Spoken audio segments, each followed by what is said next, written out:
I will call this meeting of the Zoning Board of Appeals to order. May we have a roll call, please? Mr. Armstrong, Here. Ms. Chester, here. Ms. Harwood, Here. Ms. McLaughlin, Here. Ms. Uchman, Here. Mr. Warmbrun, Here. and Mr. Welch. Coming in the door. Coming in the door.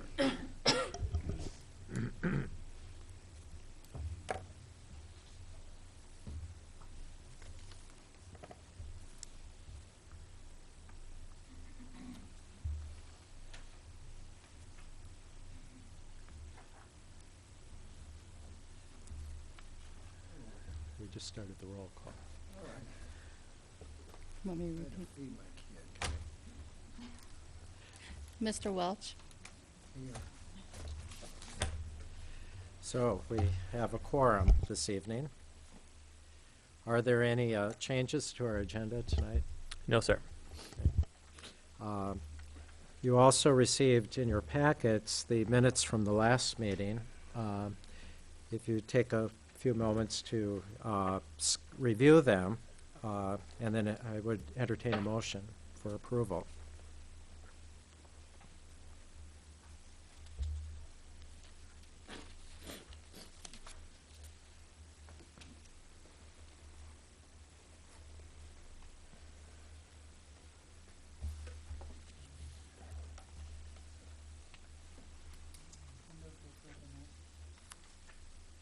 Second? Okay, approved and seconded. All in favor? Aye. Okay, they are approved. We have received a number of written communications about this particular case. And as far as I can ascertain, all of the written communications that we have received are in opposition to this conditional use permit. We also have received a petition that's been signed by several of the homeowners, and it's my understanding that it would take 5 votes of this commission to pass this conditional use permit. Correct. Okay.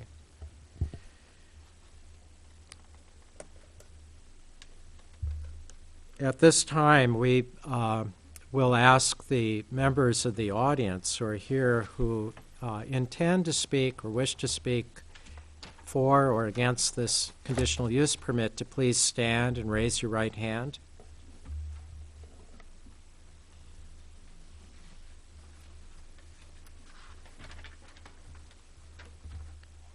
Do you swear that the testimony you are about to give is truthful to the best of your knowledge? Okay, thank you. And when we do get to the part where audience participation or when the petitioners come forward, we ask that each of you state your name and address and also sign in at the table, on the sheet at the table, please.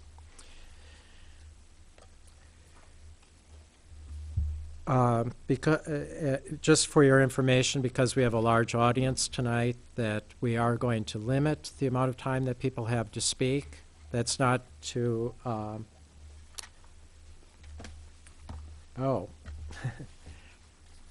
Has the applicant sworn in? Who is the applicant, please? Do you wish to speak tonight? If you do, you'll have to be sworn in. Can you stand, please? Raise your right hand. Do you swear that the testimony you are about to give this evening is truthful and accurate to the best of your knowledge? Yes.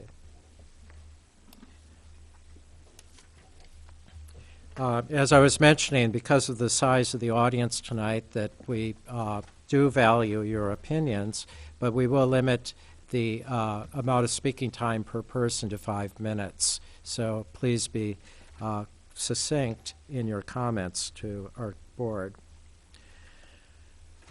So we have case number ZBA 2014-C-02, a request by Andrea and Bernard Coffer for a conditional use permit to allow an owner-occupied bed and breakfast at 2402 Provine Circle in the R2 Single Family Residential Zoning District. And Jeff, could we have the staff report? Okay, this is a request by the Koffers to allow an owner-occupied bed and breakfast at their home at 2402 Provine Circle. In their 4-bedroom house. They're requesting a 3-guest room bed and breakfast. The lot is 1,550 square feet. It's on the cul-de-sac of Provine Circle here. The cul-de-sac has 7 homes off of it.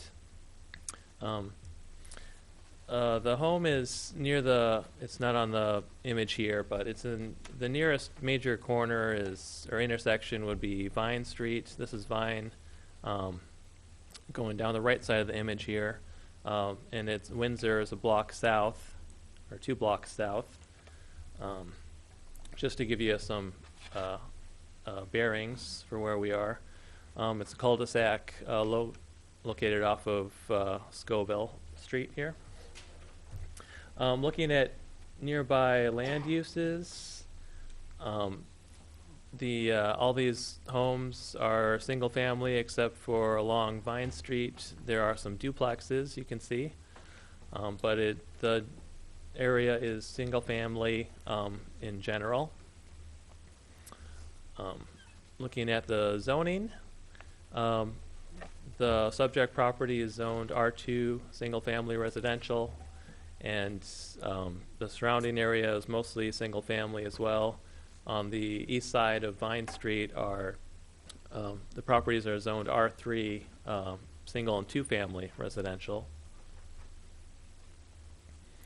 And then looking at the comprehensive plan, the future land use map shows the area to be residential suburban pattern, indicated by the yellow here.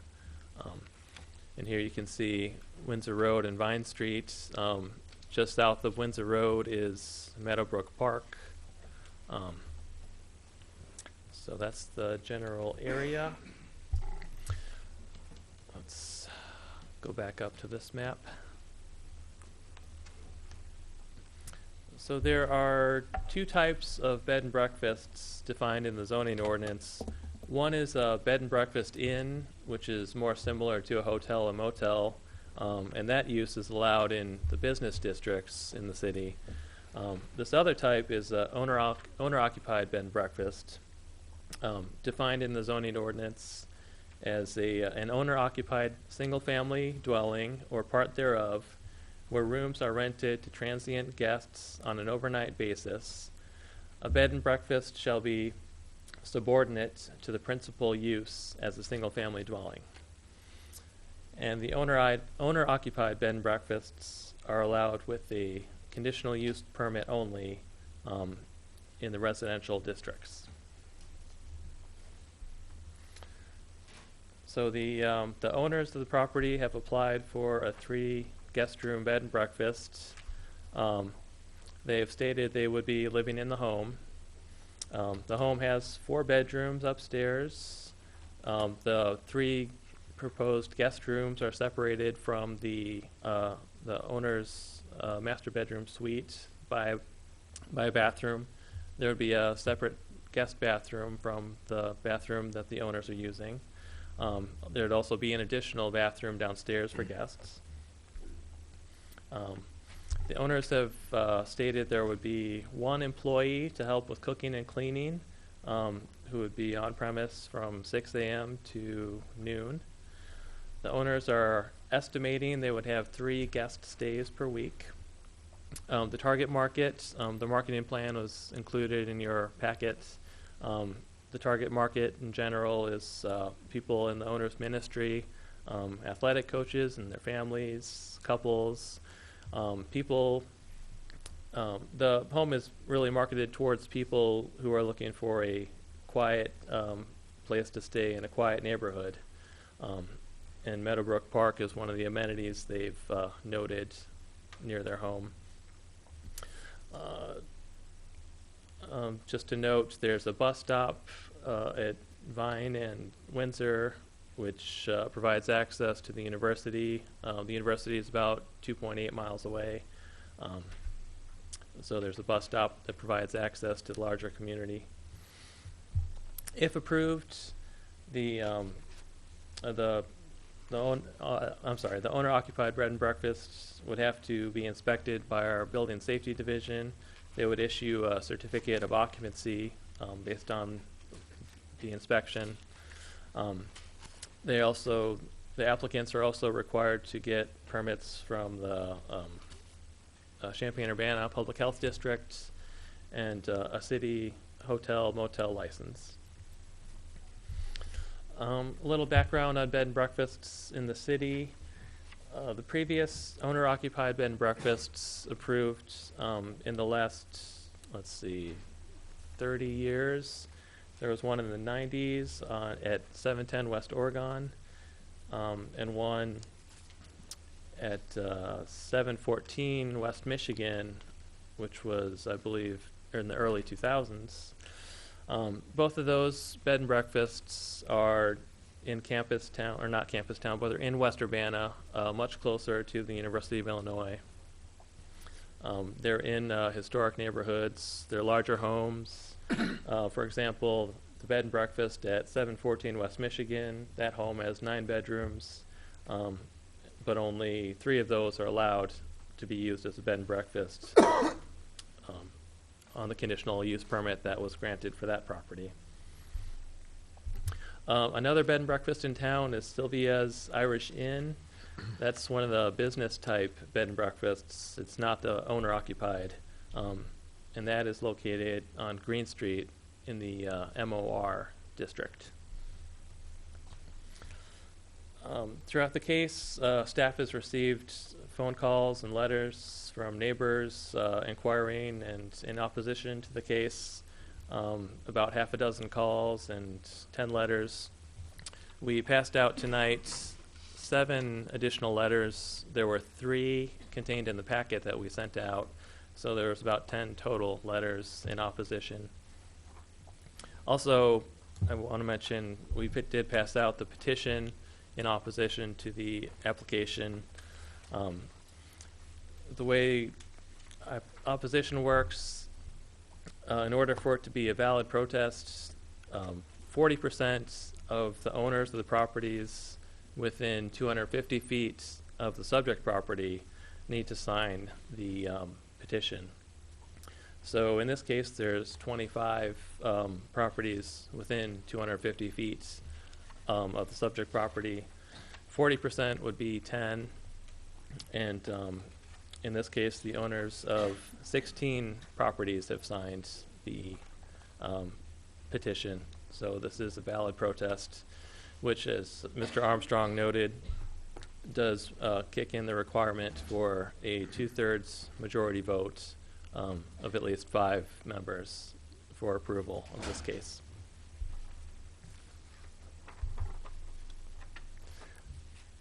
Some of the concerns the neighbors had, allowing a business use in the single-family neighborhood, increasing traffic on a cul-de-sac that's home to families with children, allowing more parking on the lot, having people park on the streets, and there was also concern for their property values.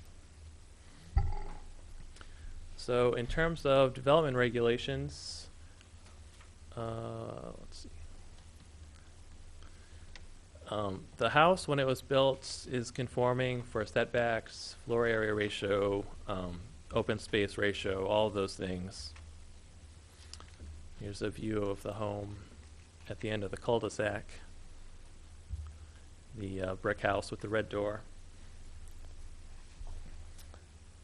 So all of those development regulations are within standard parameters. The main concern is about parking spaces. For owner-occupied bed and breakfast, the required parking, according to Article 8 of the zoning ordinance, is 2 spaces for the single-family use, plus 1 additional space for every guest bedroom. So in this case, they're requesting to have 3 guest bedrooms. The requirement would be for 5 off-street parking spaces. The home has a 2-car garage, which fits 2 cars, and it also has a driveway in front of it. You can see, and the driveway, it fits 2 cars side by side, and it fits a 3rd car according to the applicant, but it's not quite long enough to fit 3 standard parking spaces, which in the zoning ordinance are 8.5 feet wide by 18 feet long.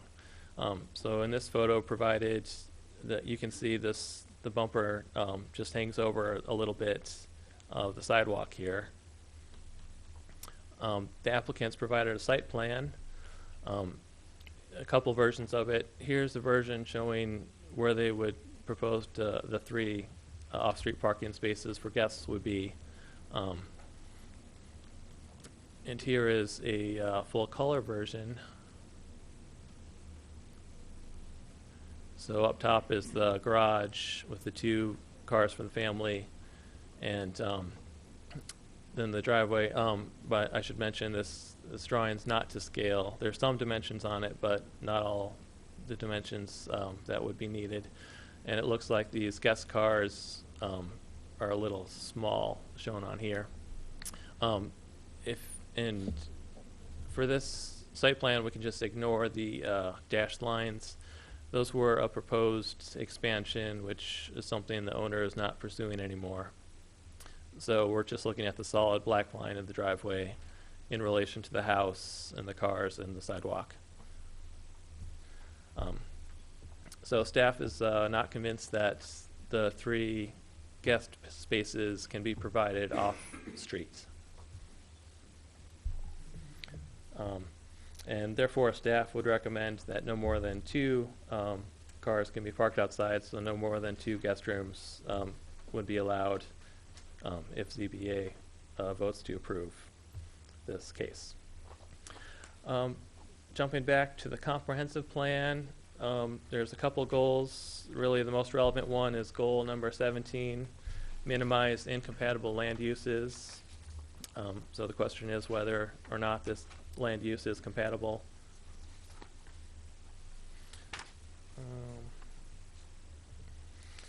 And then we get into the requirements or criteria for a conditional use permit. There's the 3 standard criteria that we look at in all these cases. The first criteria is that the proposed use is conducive to the public convenience at this location. It's not clear that this criteria is met. It doesn't look like a traditional bed and breakfast from the outside. The neighborhood is not where you would traditionally find one. It's not located next to campus or other major attractions other than Meadowbrook Park. But on the other side, the applicant wishes to make better use of the property, and there does appear to be enough room inside the house. It is about 2,200 square feet inside the house. The bedrooms are all large enough. The second criteria, that the proposed use is designed, located, and proposed to be operated so that it will not be unreasonably injurious or detrimental to the district in which it shall be located, or otherwise injurious to the public welfare. Again, this one is not straightforward. The use could be injurious to the public welfare. As proposed, there will be an increased amount of traffic on the cul-de-sac, and there's not adequate space for parking on the property for all 3 rooms. Also, there is no parking space designated for the proposed employee. Applicants have stated that employee will be using public transit, but if there's any turnover, there may not be space, or there would not be a parking space for a new employee. On the other side, there will be no exterior alterations. The home will maintain its appearance as a large single-family home. So that won't, the appearance at least, will not be detrimental to the neighborhood. The final criteria, the proposed use conforms to the applicable regulations and standards of the district, and it preserves the essential character of the district. So this, we talked about development regulations in terms of setbacks, floor area, open space. All of those standards are preserved. Let me just read from the intent of the district, the R2 single-family zoning district. Residential zoning districts are generally intended to provide desirable settings for residential uses within several density ranges as described in the comprehensive plan, and for various types of dwelling units with appropriate regulations regarding physical development. As appropriate, the districts also allow other uses compatible with residential areas, either as permitted or as conditional or special uses. So the proposed use is potentially compatible with residential uses if it were on a lower intensity than what is being proposed. But as proposed, it's at a higher intensity that currently exists in the area. Other homes in the area look similar, have the double wide driveways.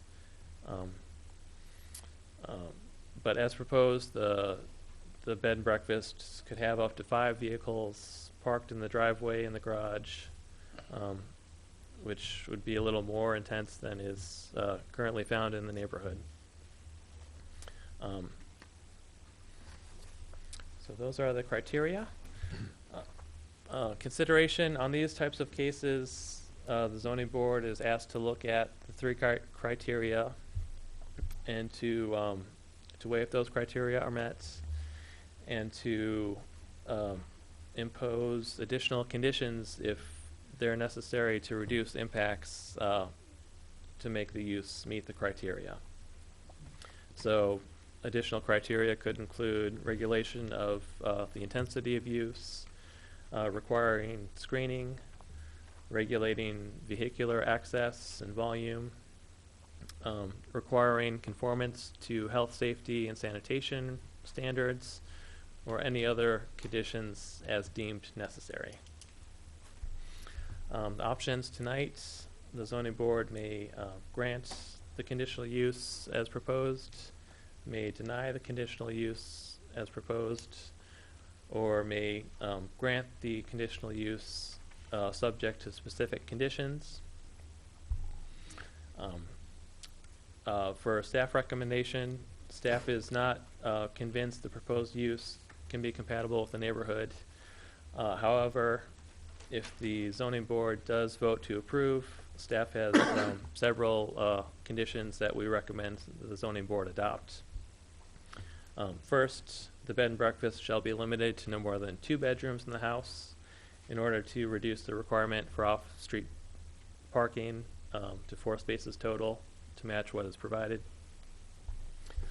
Second condition, use of the residence for bed and breakfast in the R2 district requires that it be owner-occupied.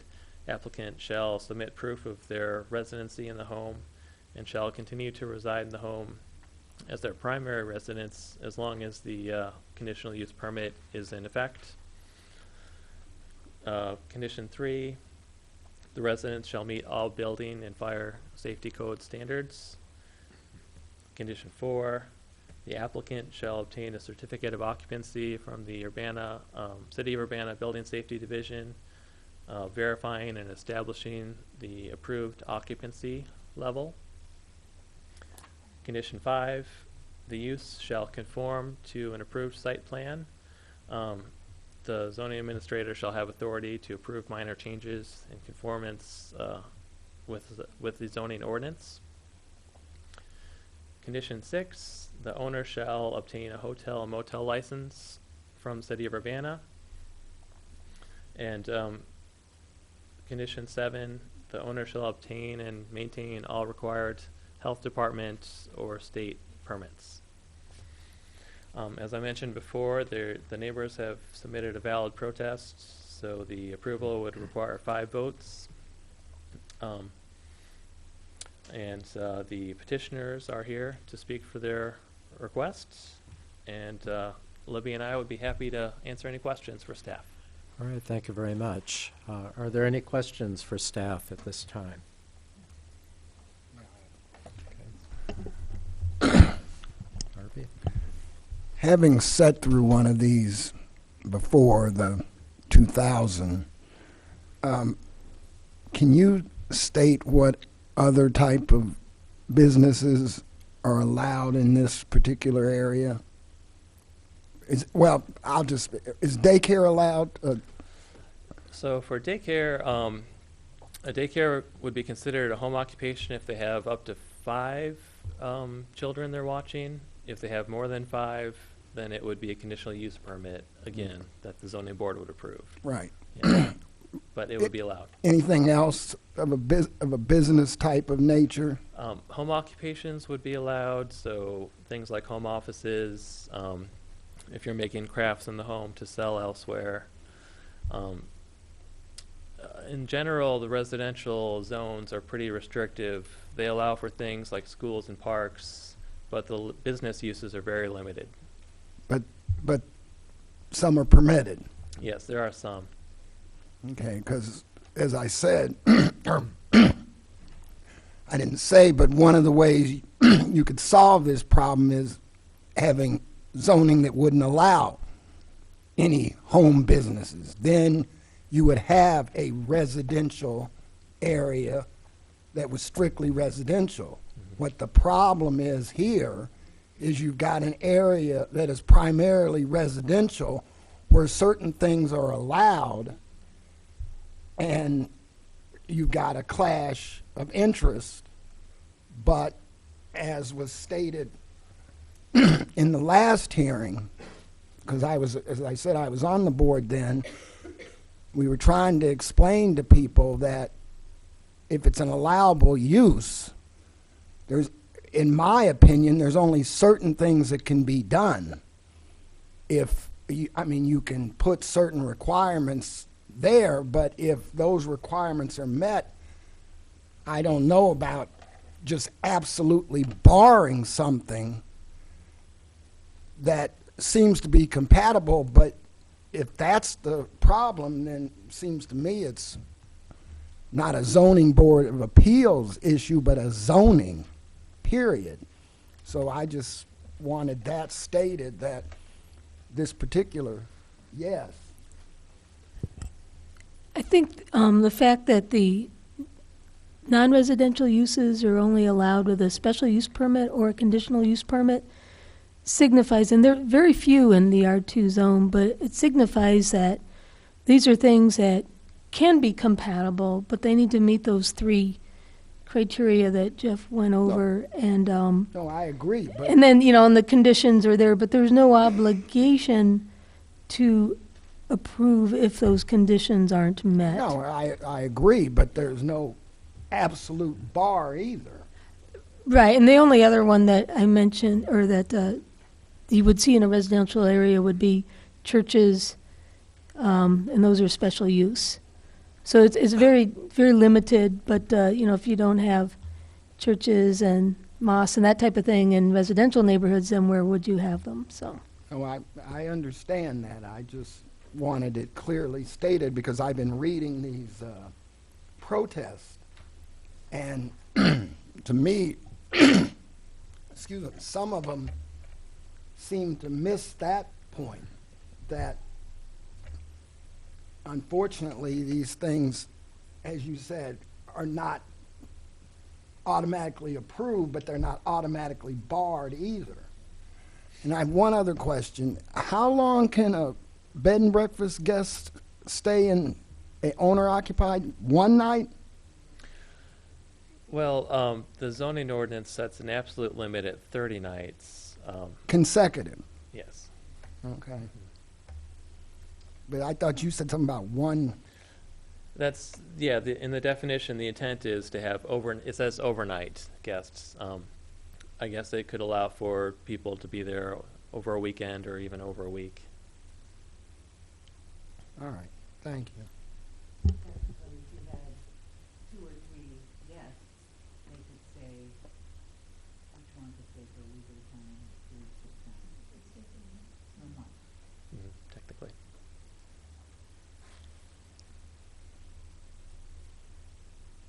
Charles? I would like a definition of your, on the zoning ordinance, you define the owner-occupied bed and breakfast, and the last sentence was a bed and breakfast shall be subordinate to the principal use as a single-family dwelling. What does subordinate mean in that sentence? It means it shall not dominate, so the extent and the intensity shall not dominate. So the intent is for their, it's hard to, Is it a square foot issue? Is it? partially, I think sometimes that's how we measure it. So it's sort of like, you know, you have your principal structure and the accessory structure. The principal structure, which is a house, I'm sorry, the garage can't dominate. It's the same idea. It'd be like the house to the garage, single-family use to the bed and breakfast portion. So if you looked at the bedrooms, well, then that might be dominating. But if you looked at the total square footage of the house and how much was in use as a bed and breakfast as opposed to a single-family home, then that, you know, and that might be another reason on our recommendation with the 2. So what am I looking at? rooms. Am I looking at the kitchen because we're making breakfast? Am I looking at the library room there? Do I need the square footage on this to figure that out? Is that something you've already looked at? I think it's a judgment. And then I take it there's no size on the rooms that are required for a bed and breakfast? no, just the room requirements for building code would apply, and the minimum room size would be 80 square feet, and these are well over that minimum.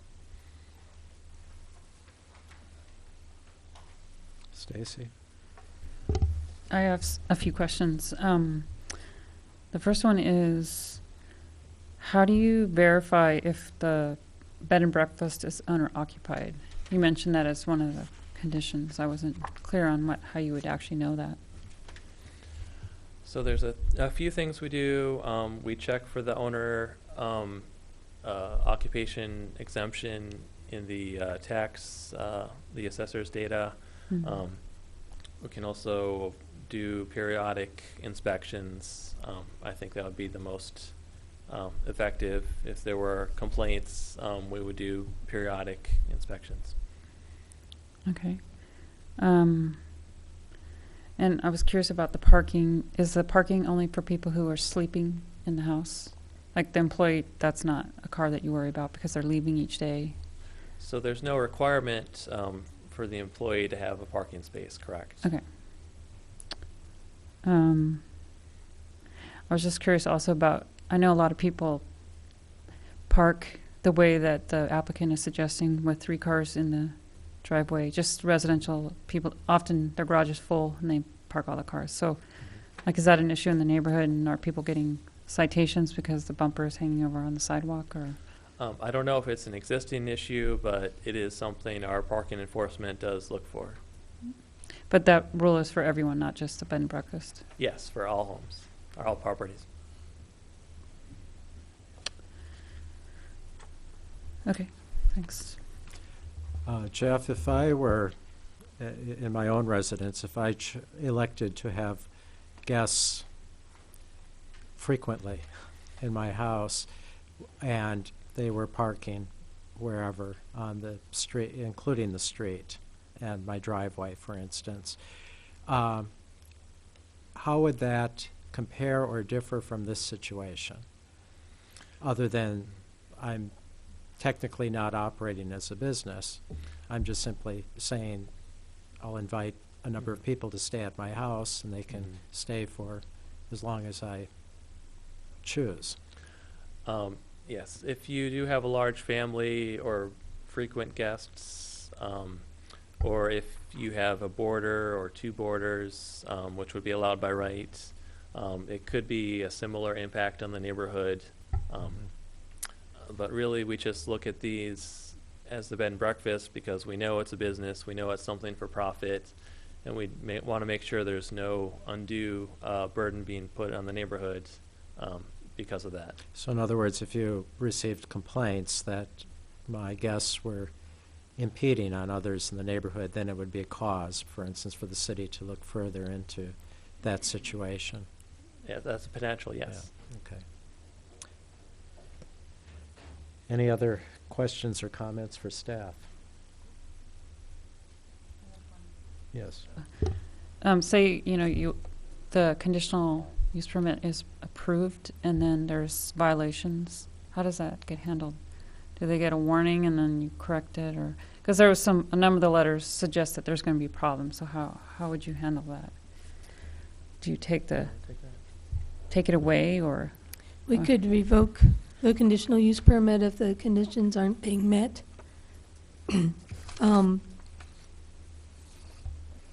If the use continued, even with the revocation, we would need to pursue that legally. I can't recall that we've had a conditional use in recent years that we've had to revoke that way, but we would have to likely make an order, administrative order, and then we, in order to force the action, we may have to go to court.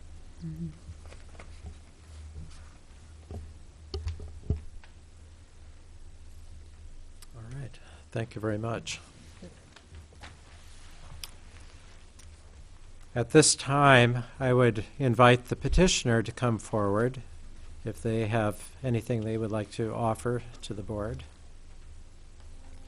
And once again, please state your names and address, and please sign in.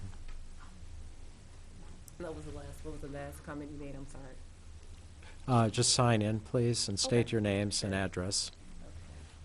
My name is A. Bernard Coffer. I'm the owner at 2402 Provine Circle, Urbana, Illinois, 61801. My name is Andrea Coffer. I live at 2402 Provine Circle in Urbana, Illinois.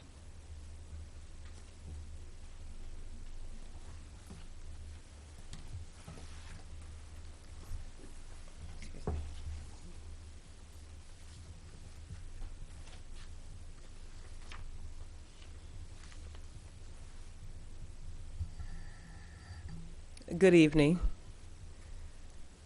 I just wanted to go over just a couple of things. First of all, I think we were brought here, we're here for our conditional use permit. And one of the things that I wanted to start off by saying is I think that Mr. Welch brought the point up that there's no barring of this venture, but there's also no administrative, that you don't automatically receive the permit.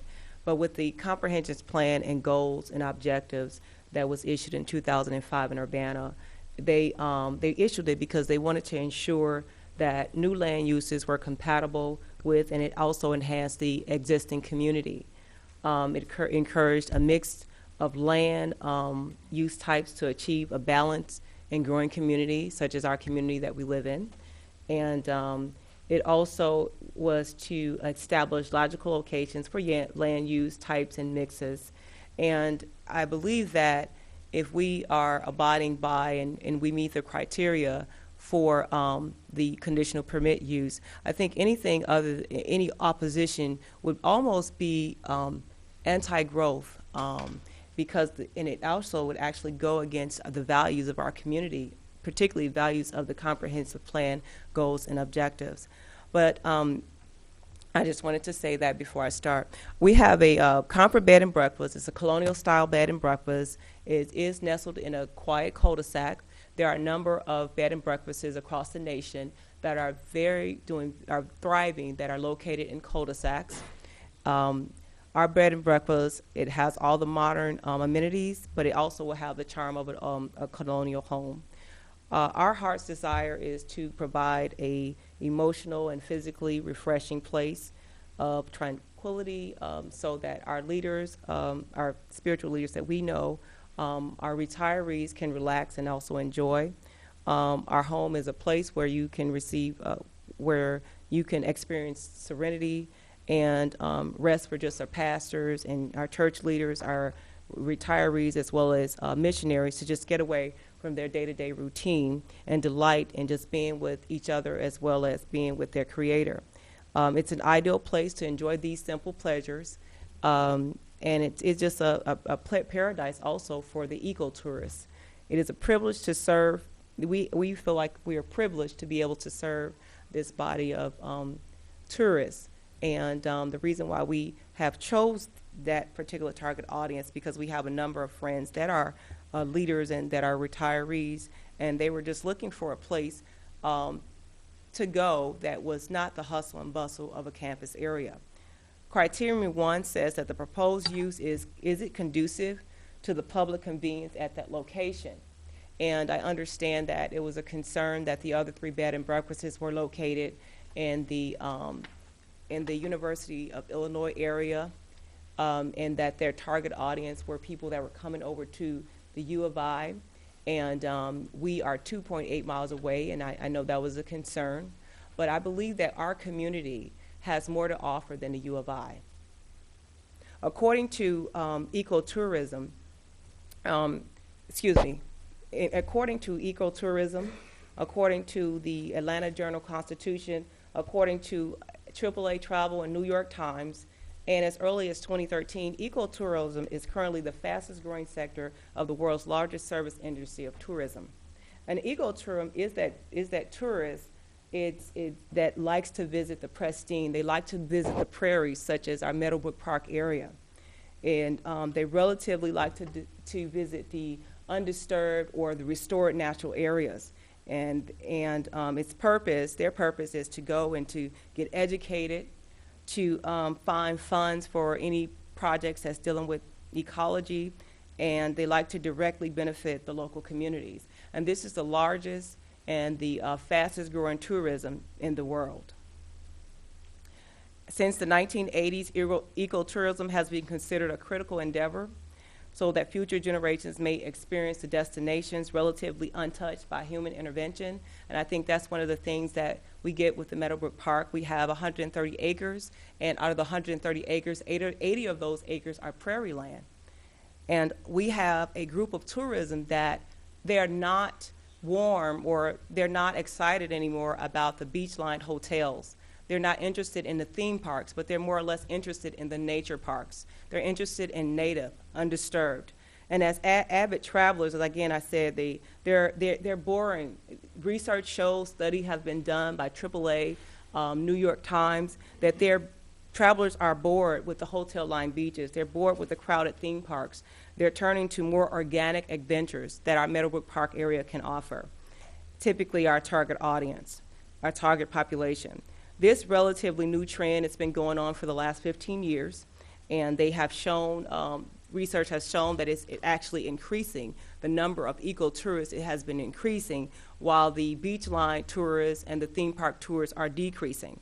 Although this is a new trend, again, it is the fastest growing sector in the tourist industry. Okay, and it's also the largest service industry with an average growth of 20 to 30% per year.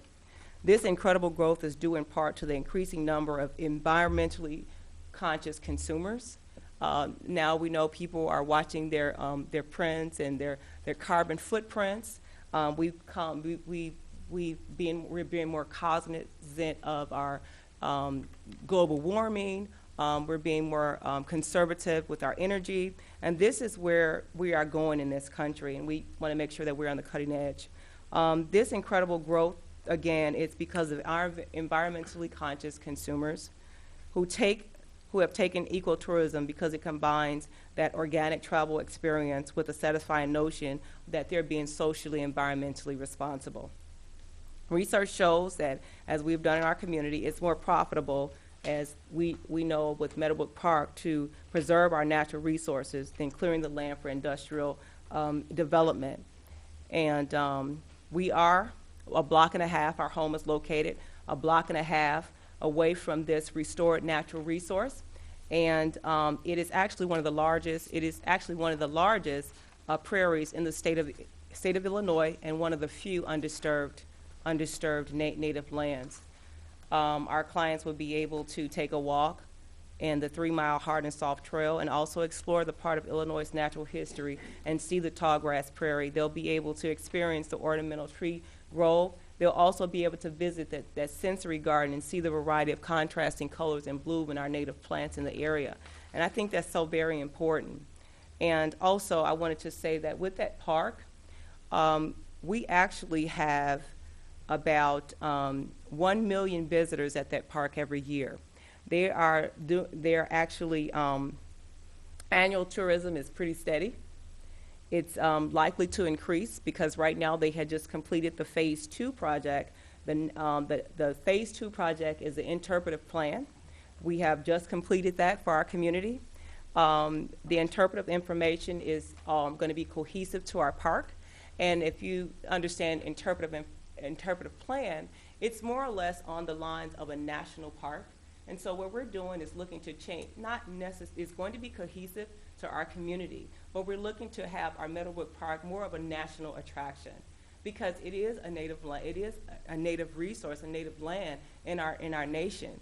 And as we see that it's getting, our land is just getting smaller and smaller, and now what we're trying to do is go back and reserve that land. Okay, and I just wanted to explain a little bit about the interpretive plan and the Phase 2 we have just finished. And the interpretive planning is an initial step in the planning and design process for informal learning-based institutions like your museums, your zoos, your science centers, your nature centers, your botanical gardens, your heritage sites, your parks that we're talking about. And the interpretation is used to communicate messages. So you have this, it's like a box, and you have this information. You can press a button and it'll tell you about where you are on the trail and what to look for, and the wildlife and the prairie, and give you all that information and those experiences. So you'll have more of, instead of just walking through the park, you'll be able to experience park with more of your senses, okay? And this is actually the most effective way to communicate the message to our tourists. It also establishes, the interpretive plan is going to establish goals for our park. And when we move into actually offering or phasing in the interpretive plan, our main goal is to increase tourism.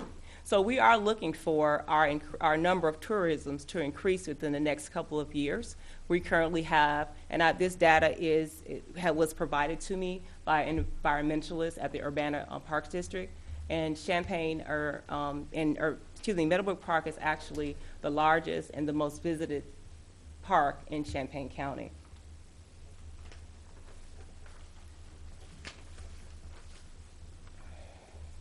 And if there aren't any more questions, I would like to, and I do have evidence to support this if you would like it, I would like to just go ahead to criterion 2. Oh, I just wanted to add something with that, with the Meadowbrook Park. It is a tourist attraction, and unfortunately, by it being a tourist attraction, and if you look at Phase 1, the millions of dollars that was actually dumped into the park, and if you look at Phase 2, it is becoming a national tourist attraction. And unfortunately, we don't have a place in our neighborhood where that retiree, can stay if they want to get away from the hustle and bustle of a hotel. A lot of people, like myself and other professional people or our church leaders, sometimes we don't want to stay on campus. I know I went to a university, I graduated with over 40,000 students in my undergrad, and I wouldn't want to stay on a campus at this point in my life. So this would be a great opportunity, just a great getaway, and it's set back off of the road, so it'd be a great place for that particular traveler.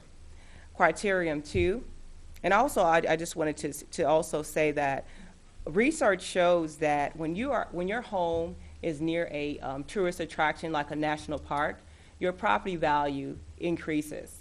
And why is that? Because if you look at Cocoa Beach, if you look at the Grand Canyon, or these other sites, within that radius of the tourist attraction, the home value is actually 50% more in a lot of the cases than if you're staying about 10 miles away from this actual area. And so your home value also increases. And so what we don't want to see is that we just keep this Meadowbrook Park a secret. But this is a national, this is something that is a tourist attraction for all people to see, because we don't have that many native landscapes in the United States left. We have a number of them, but we don't have as many as we've had in years past. Also, another thing that a bed and breakfast does, most of the studies show that when there's a bed and breakfast that opens in the community, the property value actually improves. It's kind of like the Joneses mentality, because we're said to dump thousands of dollars in landscaping. We talked to our consultant, and they said one of the marketing strategies is to have native landscaping, where you have the native plants and the native trees.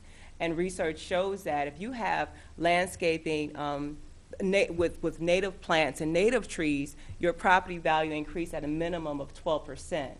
And it's eco-friendly, and they said to use the native landscaping because it's eco-friendly. It conserves a lot of the water, and it conserves a lot of the environment, the resources of the environment. And I do have evidence to support the improvements and how they actually increases your property value, just like the tourist attraction in Meadowbrook Park. Criterion 2, the proposed use is designed, located, and proposed to be operated so that it will not be unreasonably injurious or detrimental to the district in which it shall be located, or otherwise injurious to the public welfare. At the end of the day, we pay taxes. At the end of the day, it is also our community. So we want to increase our home value. We want to not decrease our home value, because it's an asset for us and our generations to come. So we're looking to do something, as the comprehensive plan goal states, we're looking to do something to enhance our community, not to take anything away from our community. And we feel that it's not detrimental. I know one of the issues was parking. Well, we have a neighbor that has stair step for children. Just think about when they are teenagers. Are they all going to be driving? That's 4 cars, and the 2 parent cars, that's 6 cars. Are we going to come here and complain that our neighbor has 6 vehicles and their driveway only fits 2 and their garage only fits 2, and so they have 2, one parked in a neighbor's front yard or another person parked, and they're going to be there all the time, unlike our visitors. They won't be there all the time. So it's just something to think about, Traffic is going to increase. I wouldn't say so, not with 2 or 3 cars with our clientele. Now, I will say that traffic will probably increase as we do our phase in our projects with the Meadowbrook Park area. I can guarantee you that as I stated before, I have evidence to support that the environmentalist said that, I just don't want to misquote her what he said. She said that the annual tourism is pretty steady, and it is pretty likely to increase. And that is a quote from environmentalists from the Urbana Park District. So it's going to increase. Traffic is going to increase because of the park. Now, if that's a major concern for those homeowners, then maybe they might want to kind of think about that and consider that in the future, because that's what's going to happen, okay? But also, the great part about that is the home value will increase because of that national tourist attraction that we're bringing on to our community. Criterion 2, also, our property is ideally located for our bed and breakfast because we have the largest lot in the neighborhood, and our lot is actually set back. I know one of the concerns was the noise concern. Well, we do have quiet areas. We have to get up and work in the morning and serve our clients, so of course, we're not going to allow anyone to be up all night and making noise, because we do have to sleep. So we do have a quiet time that is set. Most of the bed and breakfasts do have quiet times that are set, typically about 10 or 11 p.m. at night, and breakfast is served starts at 6 to 8 p.m. Checkout time is 11 a.m. for those that are staying one night. And, okay? And most of the time, research shows that when you have guests in bed and breakfasts, that they typically go out and they tour. If they're coming to ours, they're more than likely will be going over to the Meadowbrook Park area. So it won't be really a noise ordinance. It won't be at all for the community. So I'm just ensuring you that there's really no added noise and no really more traffic congestion or anything like that. Nothing more than what we already have in our cul-de-sac when families have visitors and our children grow up, especially some of the people in the cul-de-sac have 3 and 4 children, and when they grow up, I wouldn't have a problem if it's 6 cars because you have 4 teenagers and you have 2 cars. That's understandable.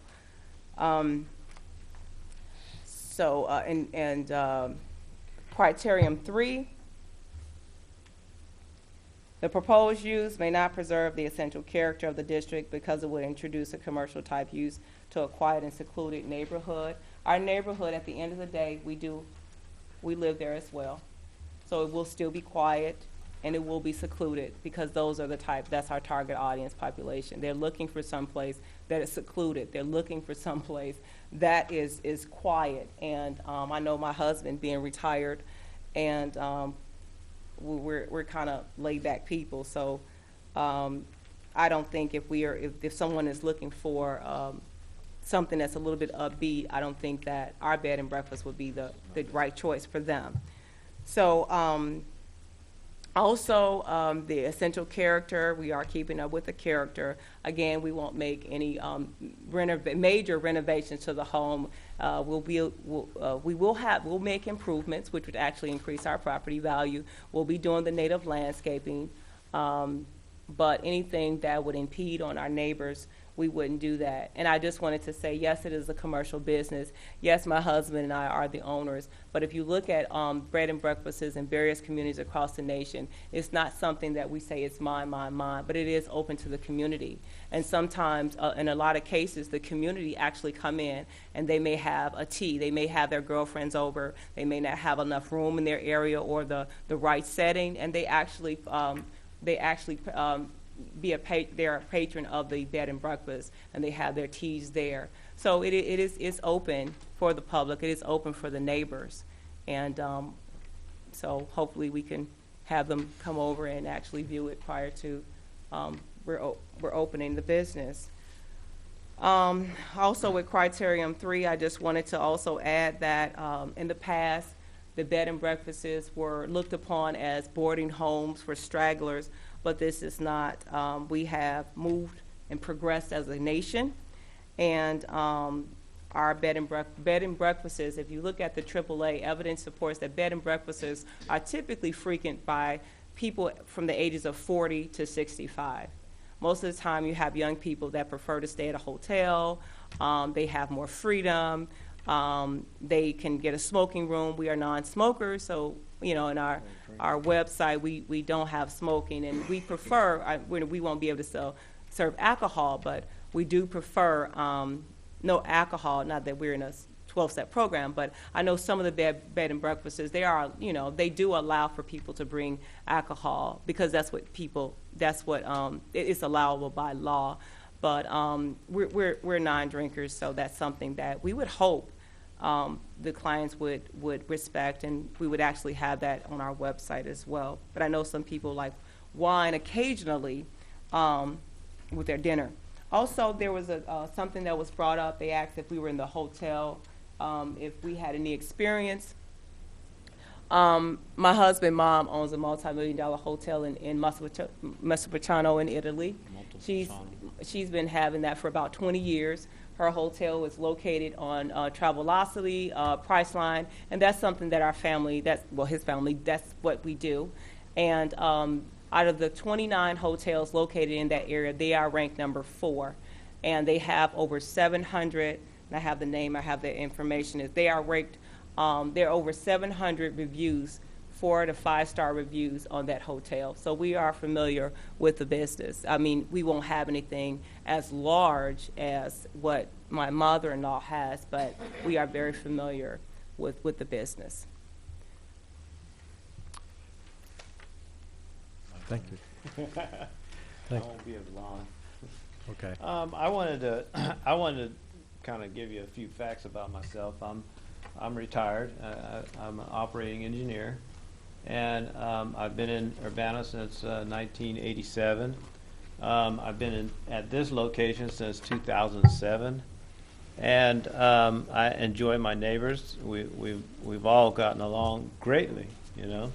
And people have individual lives, and I don't believe in encroaching on anyone's life by telling them what they can do and what they can't do, as long as within the law. I'm a Christian man. I don't drink. I don't smoke. And I wanted to basically kind of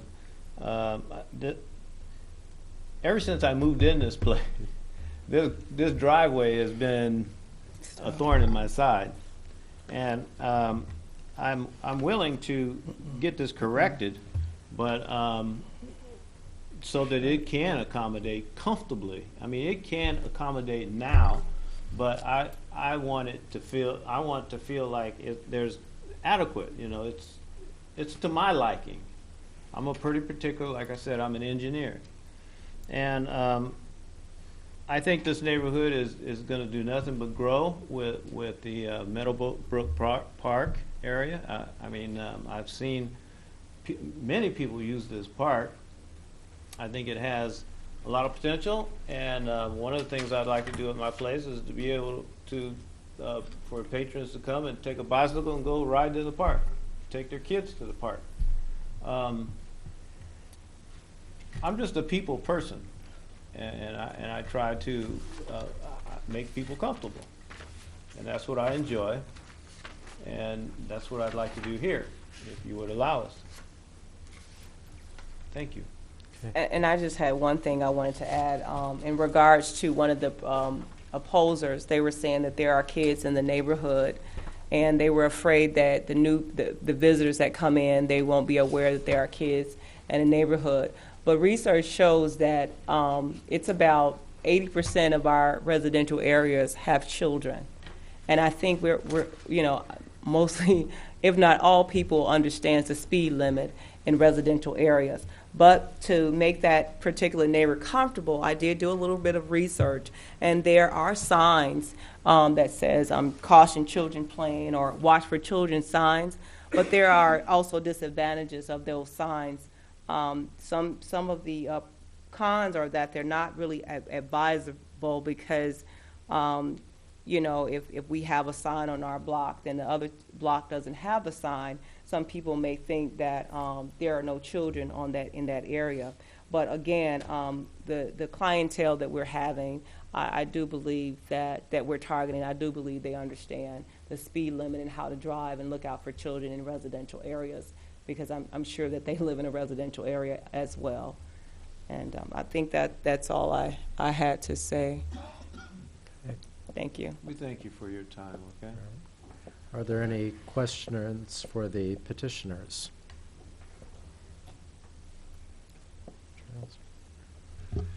What do you think of the staff idea of limiting it to 2 bedrooms?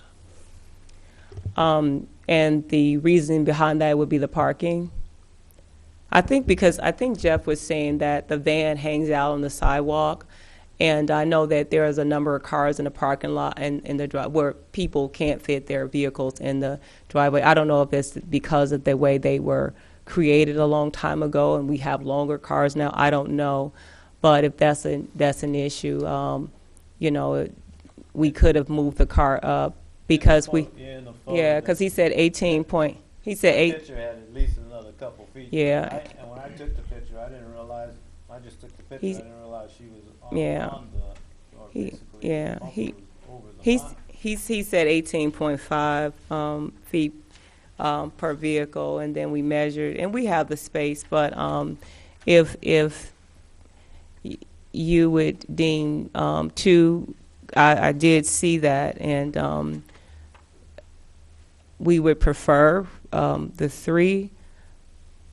But if you feel that it may be injurious or Well, see, I don't see a dimension from your garage door to the sidewalk. Okay. It's 37 feet. yeah.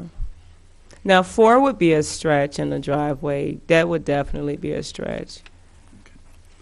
Let me ask you then, here in the report, it says that you're expecting approximately 3 guest stays per week. Now, is that a night, 3 nights a week, or is it a stay? Well, when you look at the research for bed and breakfast, it's the national research.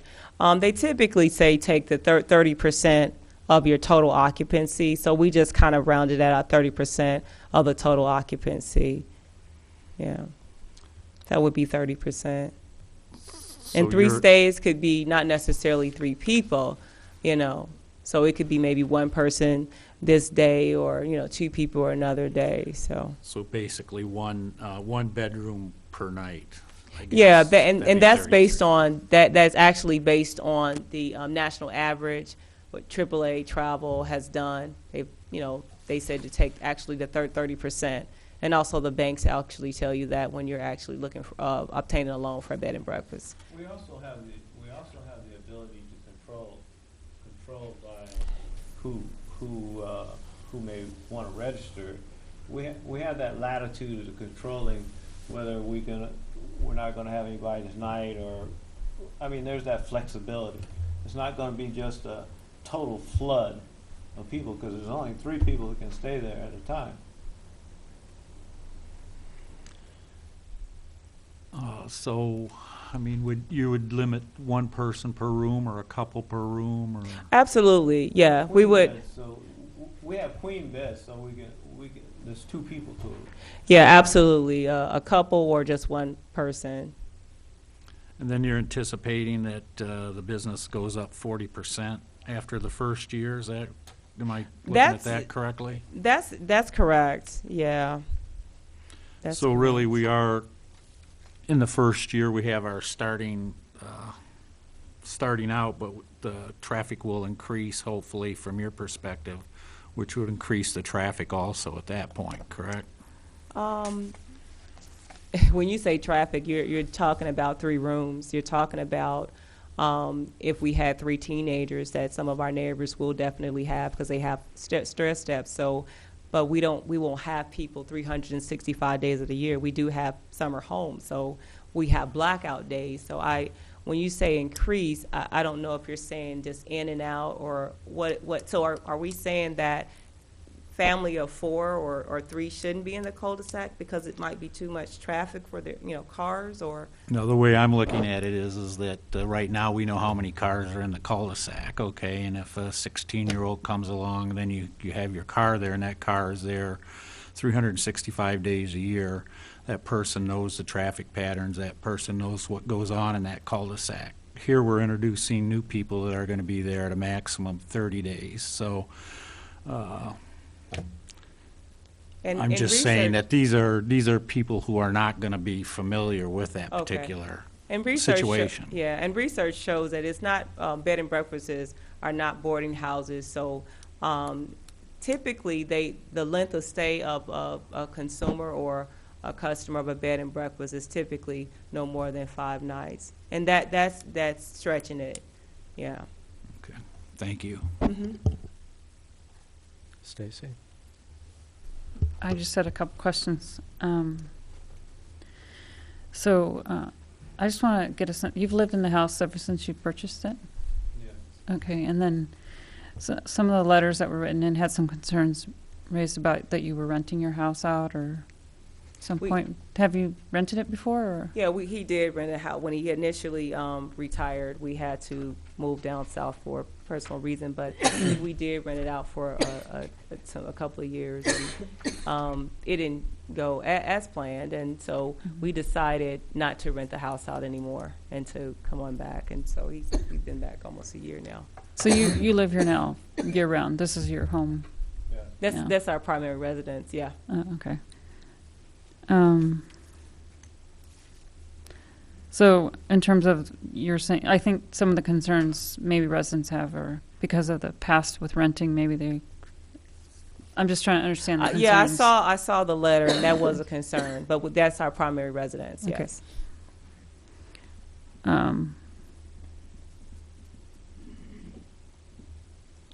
I have another question.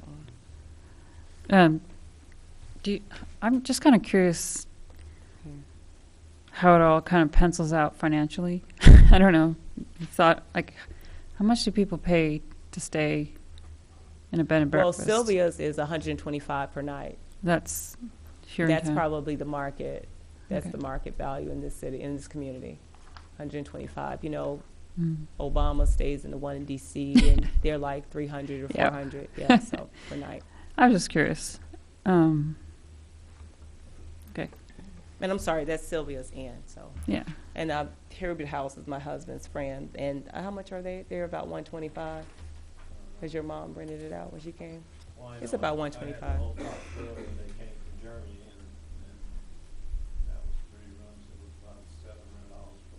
Mhm. Okay. That's all. I just wanted a couple of things clarified. Any other questions for the petitioners? Will you be, you mentioned going away on vacations or have blackout times. Yeah.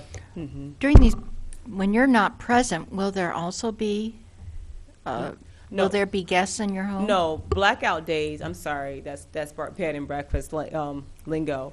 Blackout days, when you go on the website, we have a software that bed and breakfast that we use. And there are certain days that you can't reserve a room or you can't rent, you can't book. And so what we just put blackout days, just like a hotel. So we have blackout days and no one can actually reserve a room. We have relative and that has a home in Florida, so yeah. Good question. Was any of this discussed with the neighbors? Yeah, we did discuss it with the neighbors. The qualms were not brought up to us, but they were discussed. We did go over and speak with the neighbors in our cul-de-sac. Yes, we did. They were aware of that. How long ago? Well, as soon as we submitted the application, I don't know if we had submitted it or not, but it was around that time. But prior to us submitting the application, Mr. Ingram was very good at letting us know that, go ahead and talk to the neighbors.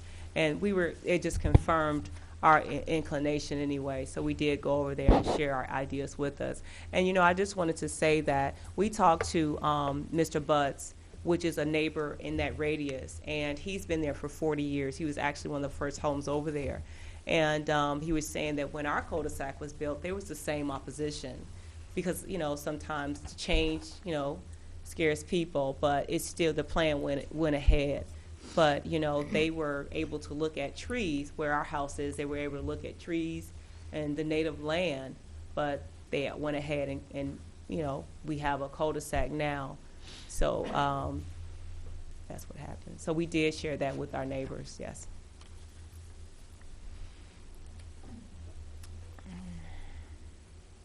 Any other questions? Okay, thank you very much. Yes. So if you will have blackout days, do you have any idea approximately how much of the year your business will be in operation? For our blackout days, most of the vacation time would probably be a week or two out of the Okay. year. Mm-hmm. Okay. A lot of times we might have blackout days simply so I can catch up on maintenance, paint, whatever might need to be fixed. The toilet might need to be, I don't want to do that when the people are in there. I shouldn't do that. But there's sometimes I need time to do it. So you're planning on having it open most of the year? Absolutely. Okay. Again, Meadowbrook Park has a steady influx of tourists that come in, and that's going to, as we said before, that's going to pretty much increase. And they have a steady influx of tourists throughout the year.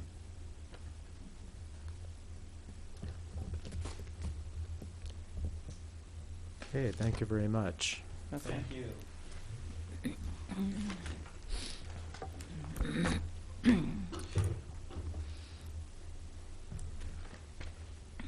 Is there anyone else in the audience who wishes to speak in favor of the petition?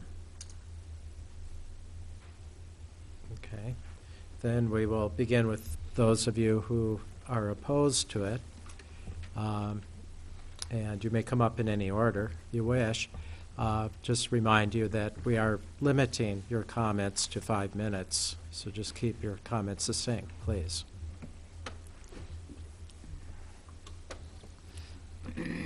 And again, please state your name, address, and sign in when you approach the table.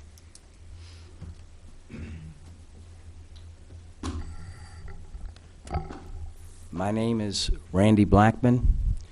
I live at 2404 Provine Circle, next to the coffers. I am not in favor of this because when I bought the home, when I moved to Urbana in 1999, I bought a home for family setting on Provine Circle.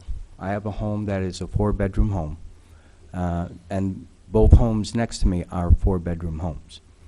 I still have one child left that lives with us, and in the near future he will have his own place, and my wife and I will probably be wanting to downsize in the near future.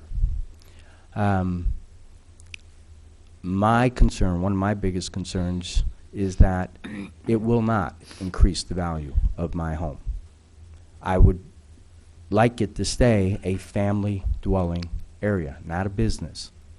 And for me to be able to resell my home, I would like to be able to sell it to another family for that nice community. My concern would be that a family would not be interested in moving next to a bed and breakfast.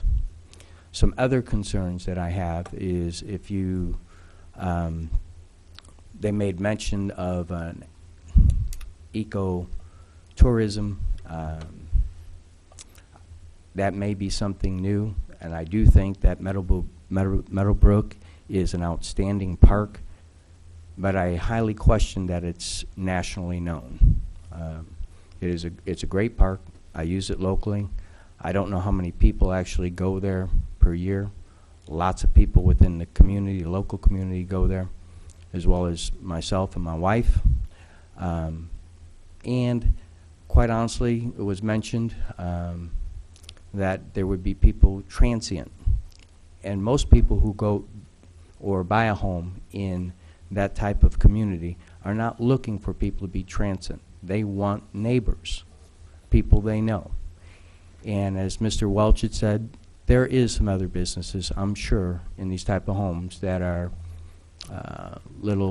have children stop by for that.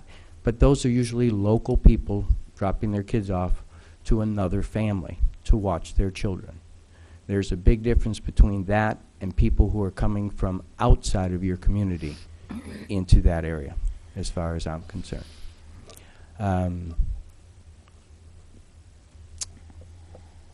Bernie, I've known Bernie, and I like Bernie.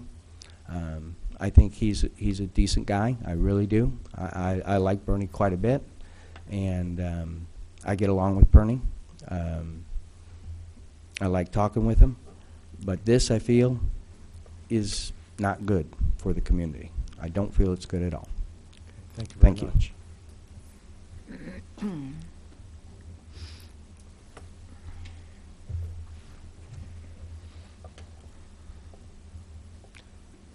Anyone else who would like to approach and speak?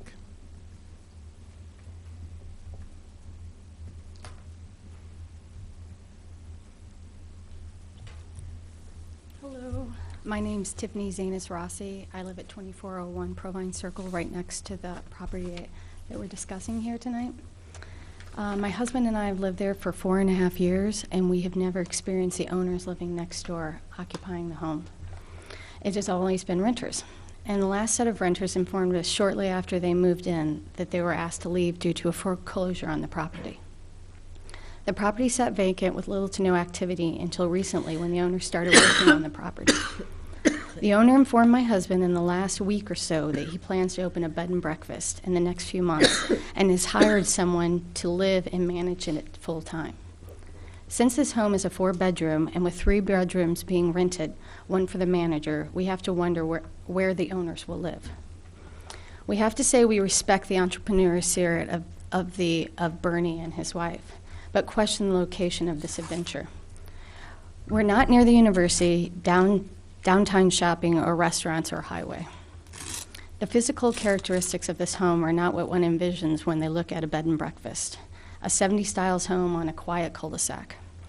We are very worried about the type of customers that will find this type of location appealing, as well as the noise and disruption that will bring to a quiet neighborhood. Lastly, one of our biggest concerns is the decrease in the value of the home if this bed and breakfast is allowed to open. What potential homeowner would want to purchase a property in a neighborhood setting with a good school district but next to a bed and breakfast? I know we would never have bought this property if that was the case. We chose the property because it was a quiet neighborhood away from revolving renter activity that you experience closer to campus. It sickens us to think that all the improvements and time that we spent on our home could be jeopardized by a bed and breakfast. We urge you not to grant this permit. I would also like to add that Mrs. Culver said that this is her residence. This is the first time I've ever seen her. Thank you. Anyone else?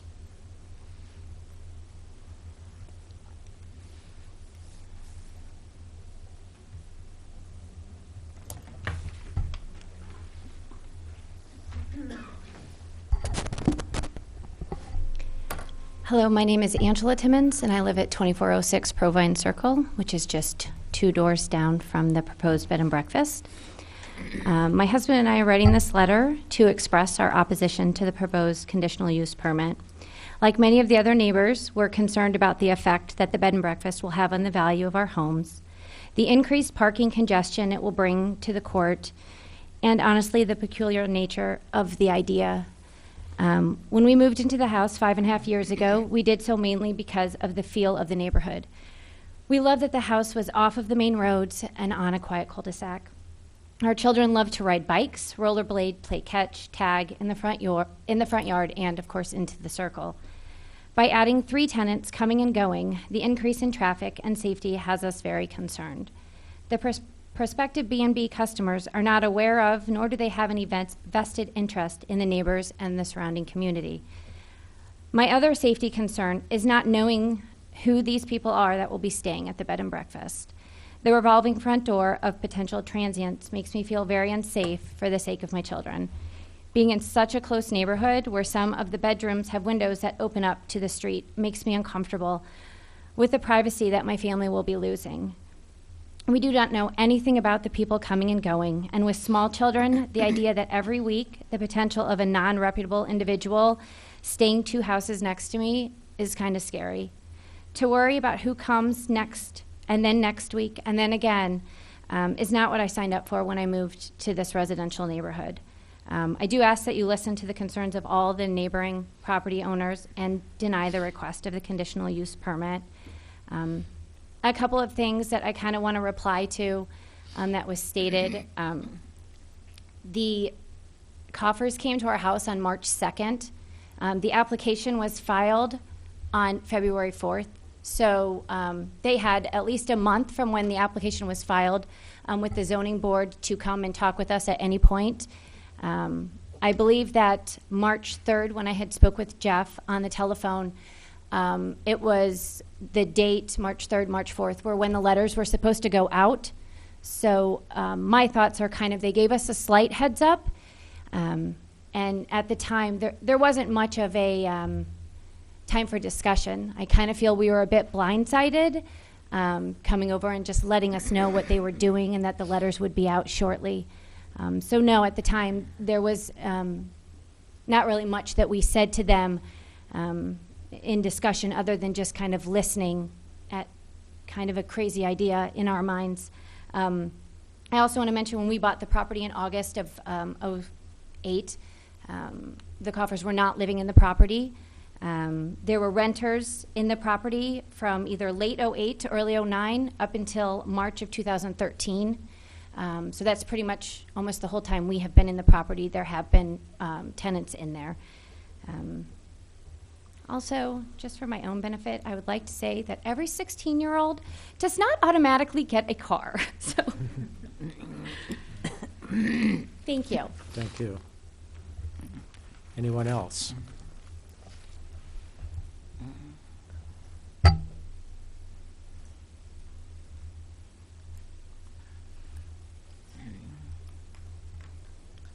Hi, my name is Catherine Courtney. I live at 2304 Brookins Circle. My husband and I strongly oppose the conditional use permit. We have lived directly behind the property for 20 years. It's a quiet neighborhood where children play outside and neighbors look out for one another. Those of us who live closest to the property, permitting a bed and breakfast in this location will have a negative impact on our quality of life on a daily basis. We have concerns about safety of children playing on quiet cul-de-sac streets. We do not want commercial activity which will bring to our neighborhood a series of individuals who have no stake in maintaining the quality of our environment. We don't believe that this house in this location can be a viable bed and breakfast, or that the property can support the parking requirements in a way that doesn't negatively impact the neighborhood. The application and the site plan submitted by the owners do not alleviate these concerns. My understanding is that the permit requires the owners to live on the property, and I will reiterate what the other neighbors have said, which is that for a very short period of time that they have owned the property, have they actually lived there. I've met many of the renters who've lived there, and I do not believe that that they intend to live there. My understanding is that they live in Gary, Indiana, and that's where their children go to school. The City of Urbana has been working hard to keep Southeast Urbana stable and as crime-free as possible. It is critical to preserve the single-family, largely owner-occupied neighborhood. This proposed facility is not compatible and threatens the stability of our entire neighborhood. The immediate impact on my family would be the lack of privacy and increased noise. The 4-foot fence that separates our backyard from 2402 Provine Circle is 6 feet from our bedroom window. The raised deck in our backyard, which is currently a quiet, private place to sit or have a family meal, is very exposed to the backyard and the windows of 2402 Provine Circle. We would be able to see and hear the activities of the occupants of the bed and breakfast, and they would be able to see and hear us. In summary, this proposal does nothing to improve the neighborhood. On the contrary, it introduces commercial activity that will degrade the quality of our lives here. We urge you to deny this permit. Thank you. Anyone else?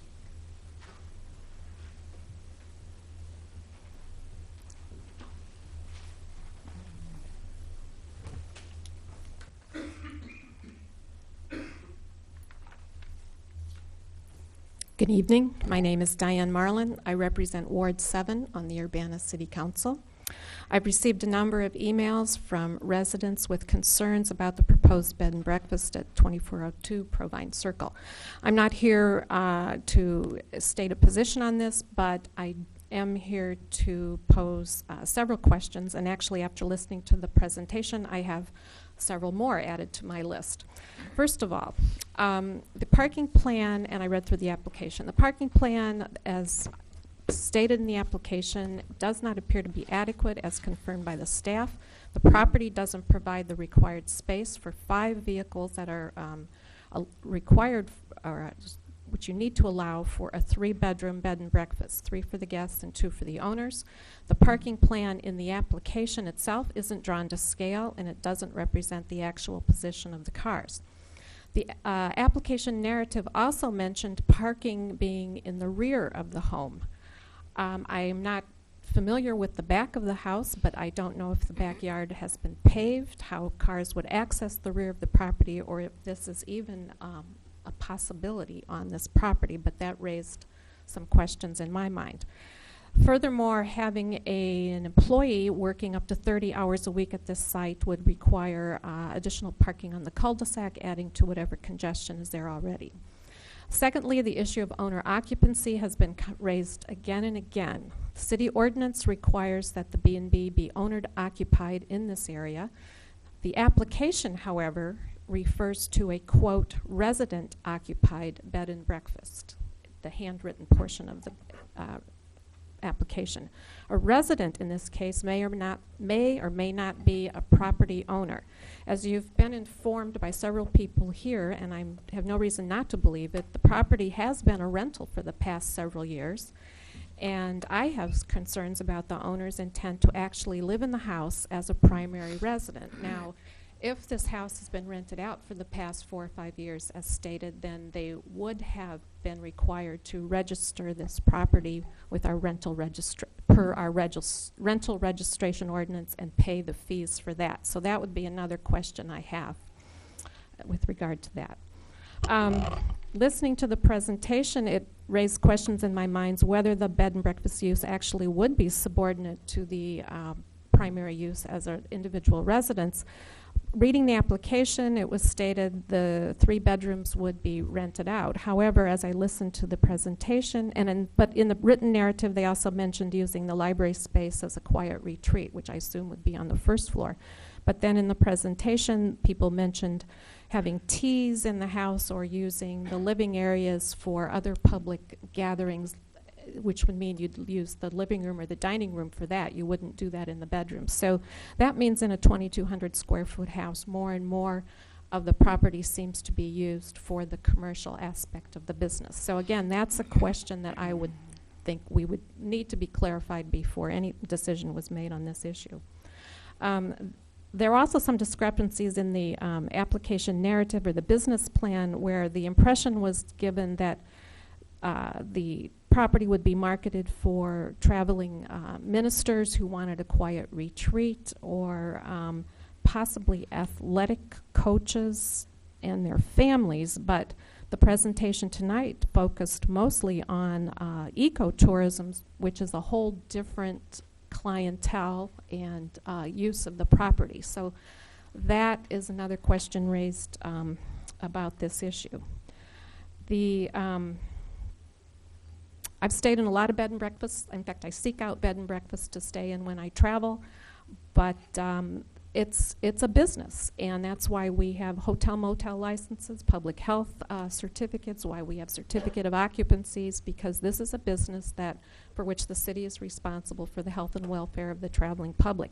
I would also mention that if liquor is going to be served, there would be a liquor license involved, and that's something else we would need to make sure that we're on top of. So in short, there are so many questions and inconsistencies related to this application that I urge you to get these all cleared up as you deliberate on this topic, and make sure that we are fair to all parties who have an interest in this case. Thank you. Thank you. Anyone else from the audience wish to speak?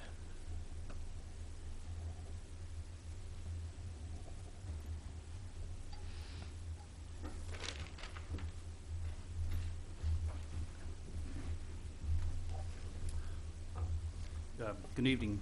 My name is Michael Kramer, and I live at 2302 Brookins Circle. Our backyard backs up against the property in question, and I want to thank you for letting us come and speak our minds here and express our concerns tonight.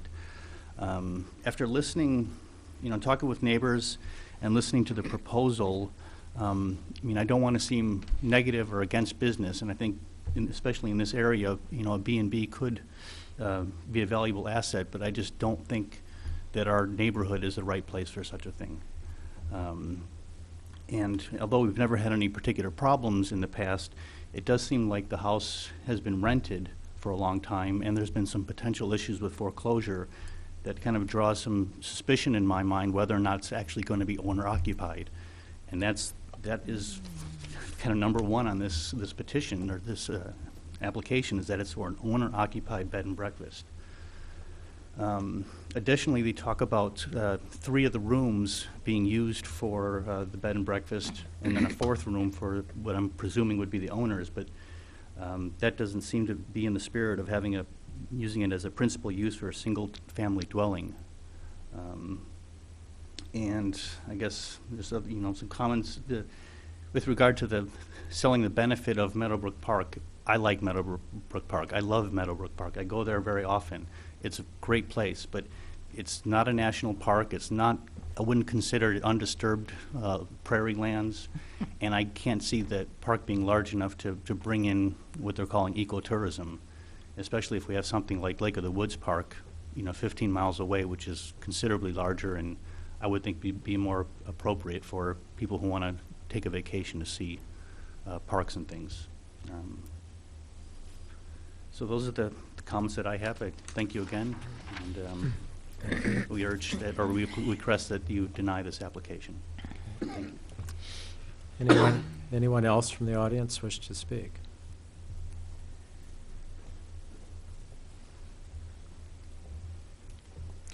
I would offer the petitioners an opportunity to respond to any of the comments that you heard that were in opposition to your proposal.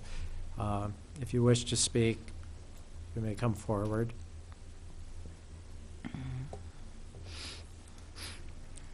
Okay.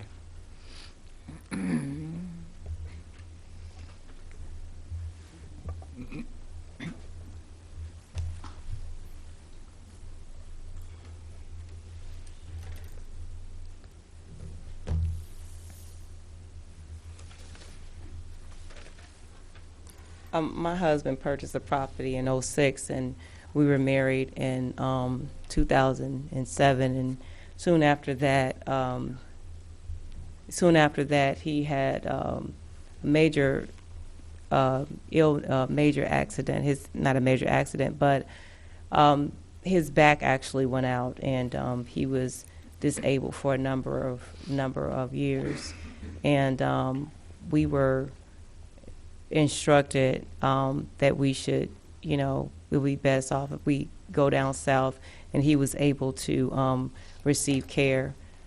It was an injury that he was told when he worked on the pipeline that when he get older that he will have a degenerative back condition because of the fact that he would jump off the trucks and work on his back and during extreme cold weather. Our last renters moved out in March of last year, and we've been there since then. And I have seen the neighbor who said she hasn't seen me. She doesn't speak, but I have seen her. We don't have any plans to provide parking in the rear. I just wanted to say that. And also, see that we don't have plans to provide parking in the rear. And when I mentioned ecotourism, a lot of our leaders, our Christian leaders, are interested in native landscapes. And I don't know if maybe the neighbors aren't aware of it, but if you call the environmentalists, if you call Urbana Park District, that's where they're moving to. It will be a national park. Anytime that you actually begin to move toward, please stop. Anytime you begin to move toward some of the upgrades and some of the things that they actually have already, the interpretive planning, the intent or the motivation behind that is to, it's going to be cohesive to the park, but who wouldn't want something? They already have 1 million people that actually actually tour and come out to the park every year. And that number, and that there, I have evidence to support that. I do have evidence to support that they are moving toward. It's pretty likely that that number will also increase.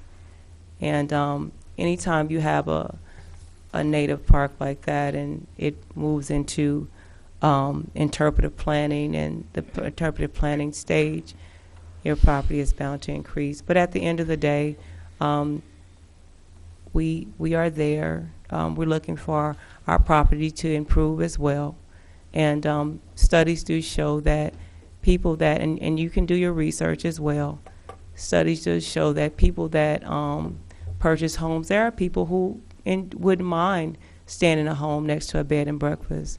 So if you look across the nation and you do your research, there is evidence to support that people that have bed and breakfasts and they may live next door to them, there's not a true problem with them actually selling their houses and asking for the amount they want. Bed and breakfasts increase property values. That's what they do.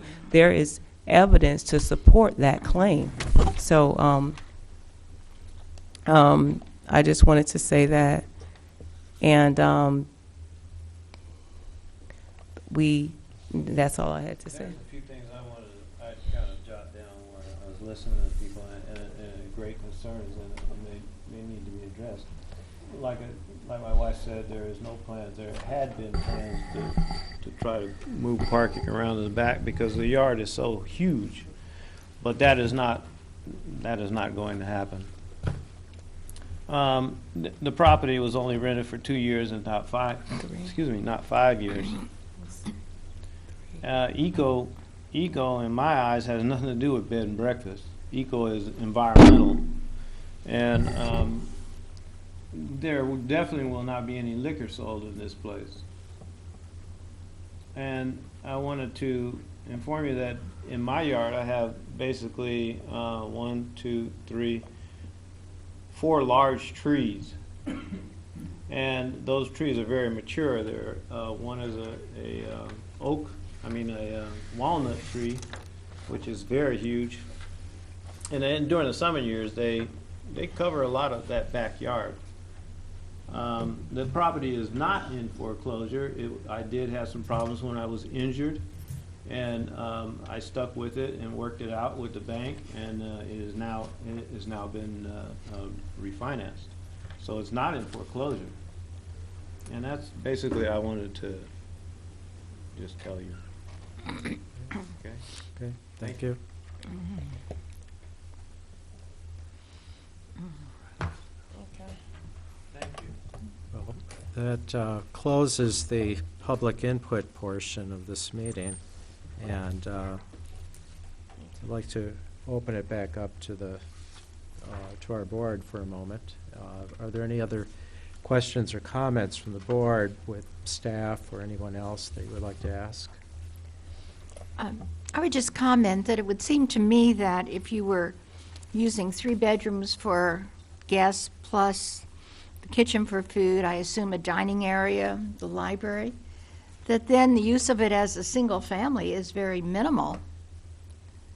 That the single family use becomes subordinate to the dominant use. Am I understanding that correctly?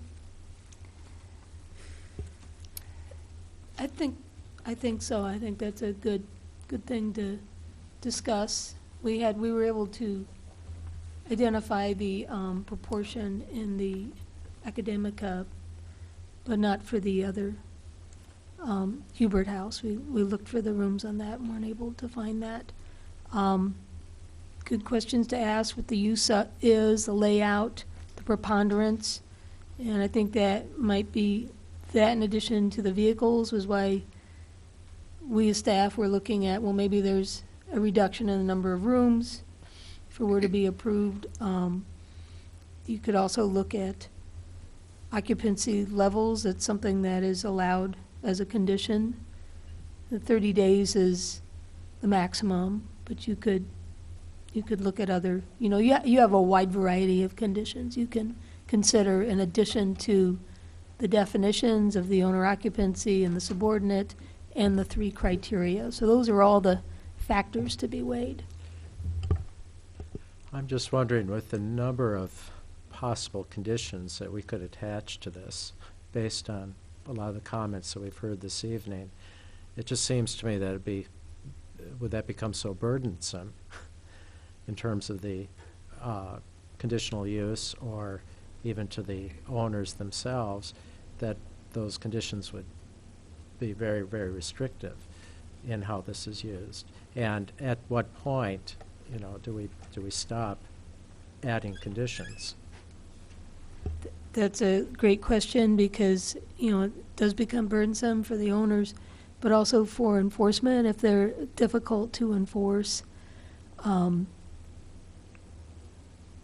think usually with the conditional uses, there's, maybe 4 or 5 that jump out that make sense, and we have a pretty easy time with those, site plan and that type of thing, but things that require a lot of field work and require the neighbors to assist with that because we don't have the staff to go out to the field all the time, so it tends to be complaint driven. So there's definitely practical limitations. I have also been struck by some of the differences between this bed and breakfast and the one on Michigan Avenue. The one on Michigan Avenue, as I recall, was 9-bedroom house, of which only 3 rooms were going to be devoted to the bed and breakfast, so the character of the home would have been substantially family occupied. The one on Michigan Avenue also, and I think it was approved, and I think one of the reasons why it was approved was the occupant there came up with off-site parking. Whether it's 2 extra cars, 3 extra cars, if the owners are in the garage and the occupants or residents are parking behind them, the back and forth, comings and goings, while it may seem not of such consequence, it does change things from anybody who would be watching this. It's almost like a comedy of errors of the traffic of people backing out, pulling in, backing out, pulling in. And if the place is truly successful, and you had this going on for 2 or 3 weeks straight at times, again, that would have been an issue that would not have come up at Michigan Avenue because there was off-site parking. And while there's certainly, as I stated in the beginning, if you allow these type of uses with conditions not absolutely allow but not absolutely forbid, they will end up popping up in strange places, for lack of a better way of phrasing it. This, again, is different than Michigan Avenue, and not just because of the university, but the fact that the traffic on Michigan Avenue was already somewhat, heavy, but Michigan Avenue is a long east-west street with a number of residences.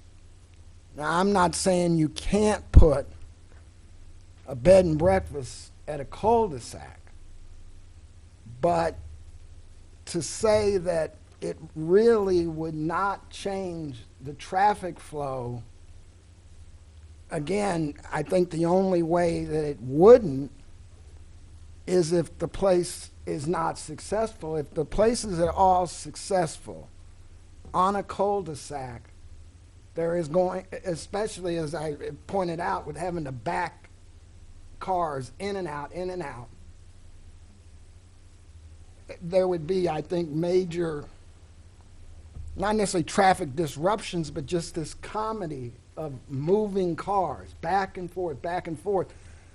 And I would feel less qualms if again, this had off-site parking where if the owners needed to go somewhere and they had 3 people staying there with 3 cars, they wouldn't have to have 2 or 3 cars be moved to go to the grocery store.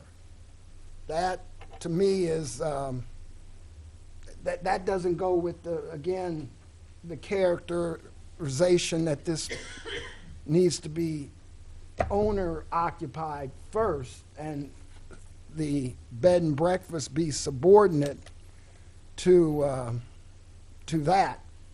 And that's why I said if this is at all successful in this present parking scheme, it'll be chaos. And that's all I have to say.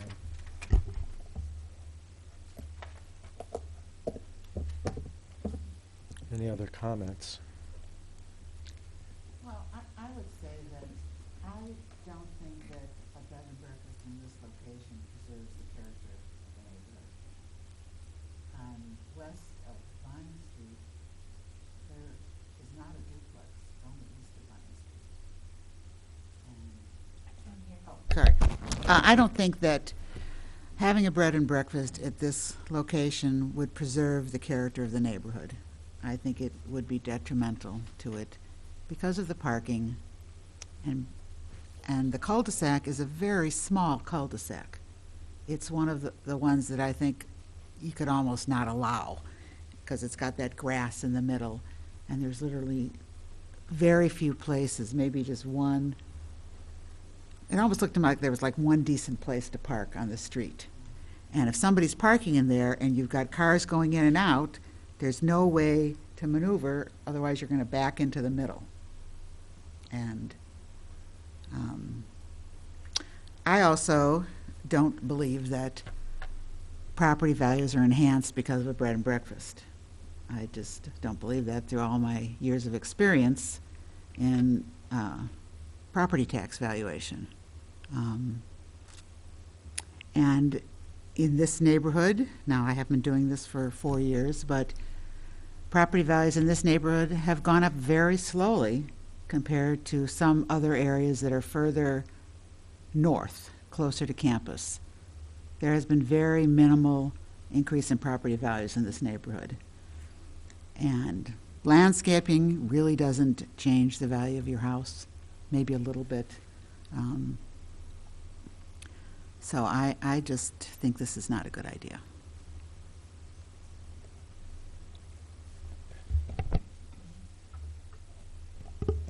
I just don't know what to make of the sort of subordinate. It feels really subjective, and I don't have there's no clear way for me to figure that out. I mean, we can ask the owners how much of the house they're going to use for this. You guys can come up with something, but I don't really know, and I find it hard to really make that determination. So I don't know if there's a way that you can figure this out more precisely, or I just don't have a sense of what that means in this neighborhood. Does that mean one room is rented out, or I don't know. 3 seems like a lot. But. Well, when we've done these tests before, we've actually gone in the place and looked at the space and talked about the use of each space, and then made a judgment about what was preponderant and what was subordinate. So that's the exercise. We've had to do that for some commercial uses. Did you have another comment? I was just going to say we can get the measurements and find out the absolute area to see if it's greater than or less than half of the total. But there's also things to measure to consider, like how often is the space being used for a bed and breakfast. If it's vacant 50% of the time, is it being used for a bed and breakfast, or is it just part of a single-family home? So it is kind of a subjective issue.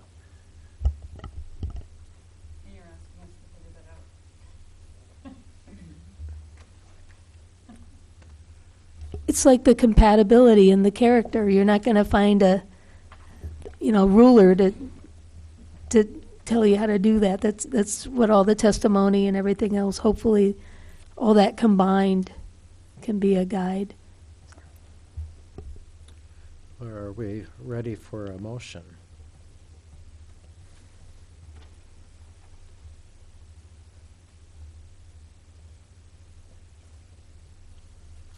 Yes. I would move to deny. Okay. I would move to deny the application for a conditional use permit. Is that what you'd say? Yeah. I think I would move to deny case number ZBA 2014-C-02. Deny the conditional use permit. Okay, is there a second? Second. Okay, Question. Charles. Do we need to state why we want to deny it or not? Yes. I think we do. In the motion or not? I think if you look at the findings and reference those, that would be helpful. I think that's a good suggestion. Charles. So, a friendly amendment? Yes. Could you maybe cite one of the, or one or more of the staff I would cite that recommendations? the proposed use does not preserve the essential character of the district in which it is to be located. Okay. And we have a second? Second. Nancy, thank you. May we have a roll call, please? Well, is there any discussion? Any further discussion of this? Okay, thank you. Roll call, please. Ms. Chester? Yes. Ms. Harwood? Ms. McLaughlin? Yes. Ms. Uteman? Yeah, clarify. If I want to deny the petition, It's do I yes. say yes? Yes. Yes. Mr. Warmbrand? Yes. Mr. Welch? Yes. Yes. Mr. Armstrong? Yes. So that motion does not pass. And the petition is denied. I'm sorry, the motion passes, the petition is denied. Sorry. Okay, well, any other business this evening?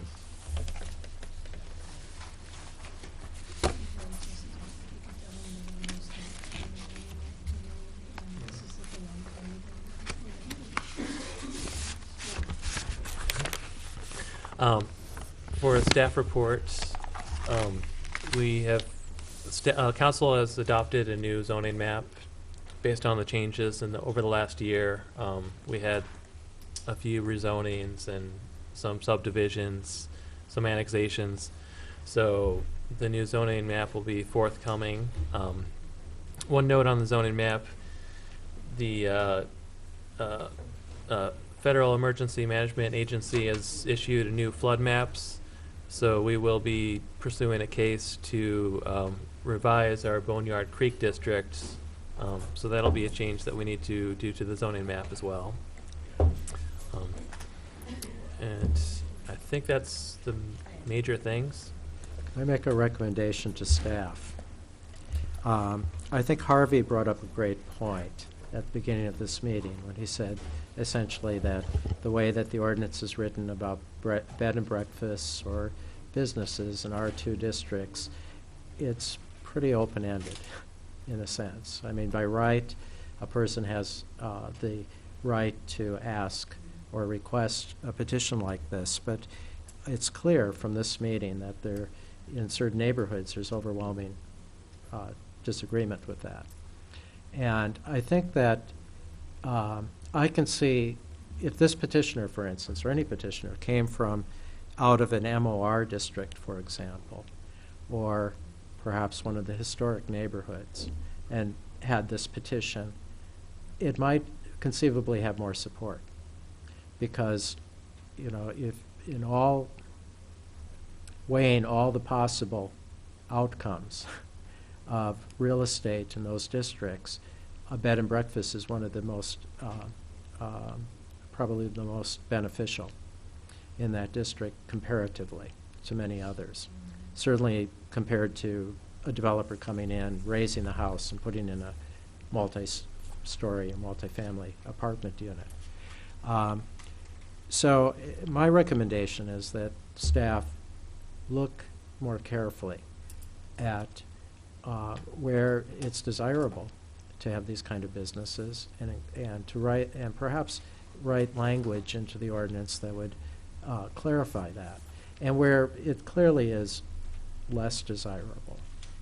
And certainly this area is probably the least desirable for this kind of business. There may be some text that can be added to the owner-occupied bed and breakfast to clarify the districts, or, you know, to help with some of these measurements, what's subordinate, and I think that would assist.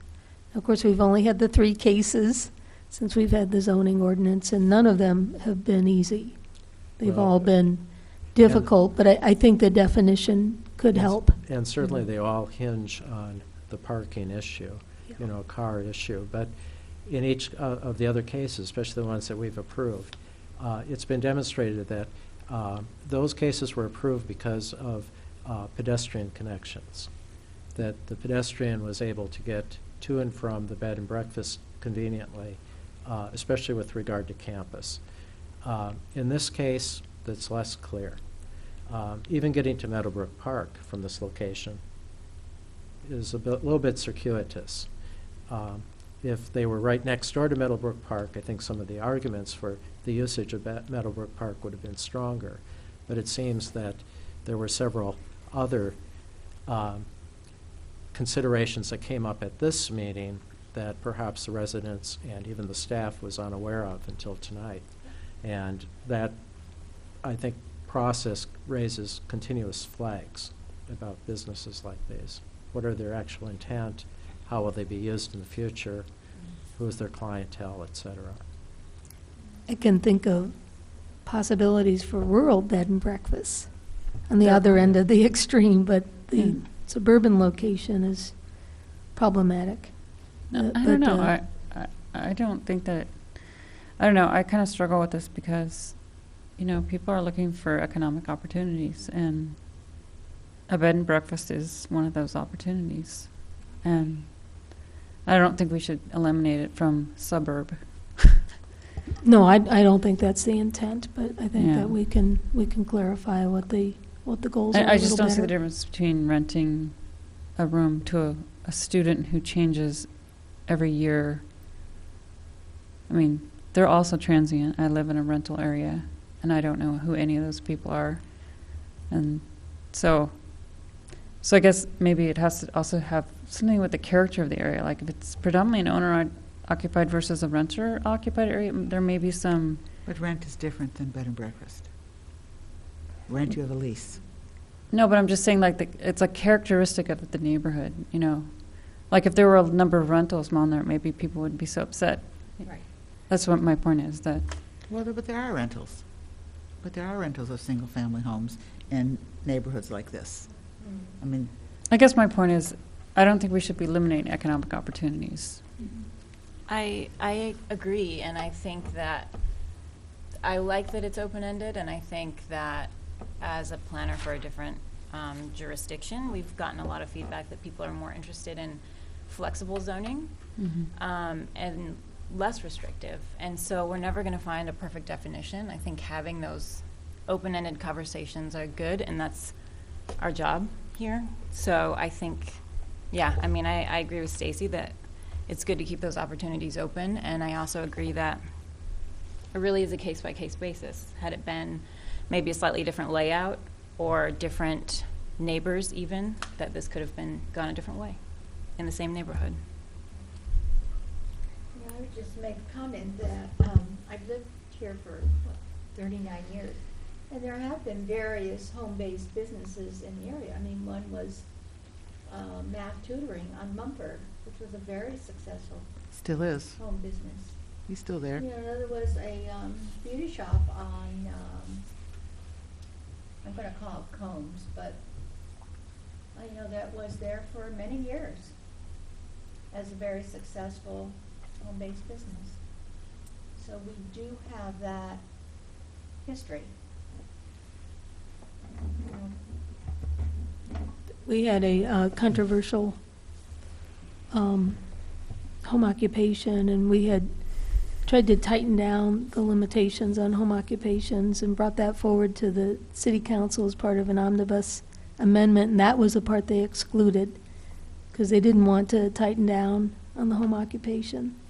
So they've asked us to open that back up and look at it. So I think they are thinking in terms of the economic opportunity, but possibly limiting it to certain parts of the community.